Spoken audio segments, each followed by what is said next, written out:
While America is wringing its hands over the future of Obamacare and how to repair the mess, while still ensuring people get solid medical care, maybe we also need to turn some attention within that very medical community to the issue of doctors behaving badly. And we're not just talking about a couple of jokes here and there while you're knocked out cold. See, doctors want respect when it comes to paying for their services. Maybe the general public needs to demand a growing number of physicians stop playing stand-up dancing comic in the operating room and give them respect. Always an eye-opener when we talk with the Medical Ethics Division Director at New York University's Langone Medical Center. Welcome back, Dr. Arthur Caplan. Dr. Caplan, I've heard stories about this for many years. I know you have indeed. But when the Annals of Internal Medicine came out with the anonymous account of doctors behaving badly, I got to tell you, this shocks a lot of people to hear them when basically they're performing very difficult surgery.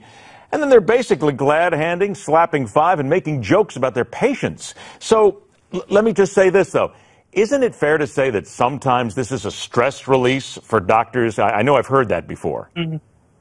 You know, I think it is. The account in the Annals of Internal Medicine is the worst I've ever heard, because not only are they making jokes, they're sexually touching their patients, their female patients, in inappropriate places and laughing about it. But isn't it that's what separates it right there, what we're talking about here. If you want to go ahead and high-five somebody, if you've just saved somebody's life, there's nothing wrong with that. But when you talk about making physical contact with patients in a manner is not connected with the surgery itself, you're crossing an ethical line there that's unbelievable that a doctor would do that.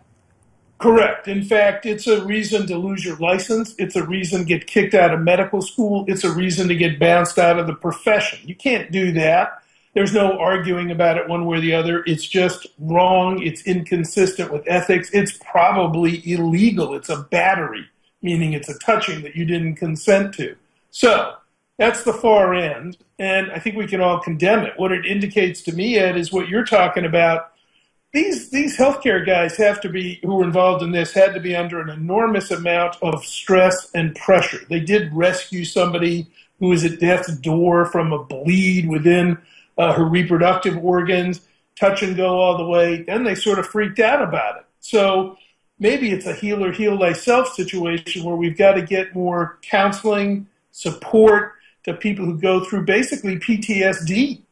I remember a movie many years ago with Alec Baldwin where he played a very talented surgeon, and he was being brought up on charges of actually doing something illegal, immoral, wrong in the operating room. He looked across at the lawyer on the other side of the table and said, "I am God."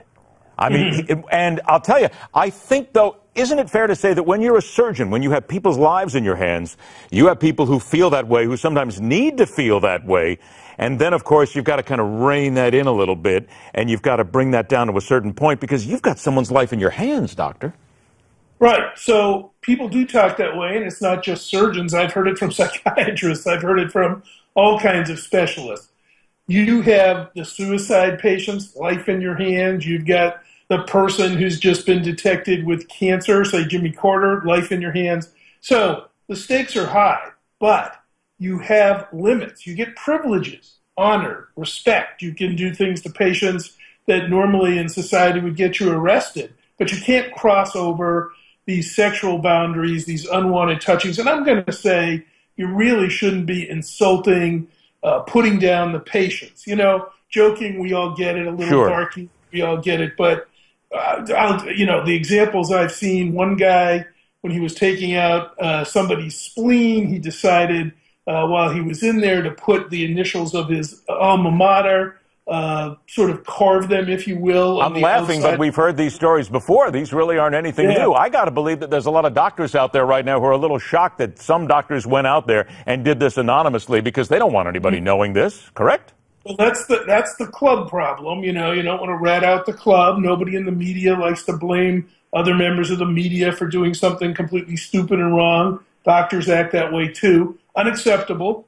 One of the things you have to do is be willing to blow the whistle on bad behavior, unprofessional conduct, and let's add impaired people starting to lose it due to drugs or alcohol. You're the only safeguard the patients have. But let me come back to that stress thing.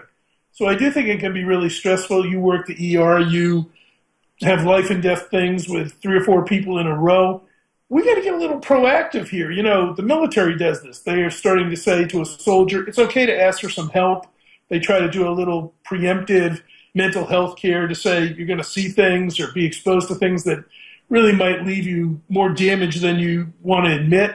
I think it happens to doctors and nurses too. They get into some pretty tough situations, and a little proactive reach out to say, well, here's how you respond, here's where you can get some help. You know, what these guys were doing in this article is just, it's crazy. This is going way over the line. I want to remind everybody it is in the Annals of Internal Medicine. There's articles written about it. Read about it, educate yourself, and then understand, too, that if you're going under the knife, ask your doctors some serious questions. You are still the patient and deserve to be respected. Dr. Arthur Caplan, always a pleasure, my friend. Thanks so much for joining us. Coming up next, growing concern that the network doing the next GOP debate is fixing the field. We'll talk about that and so much more when we continue right here on The Hard Line.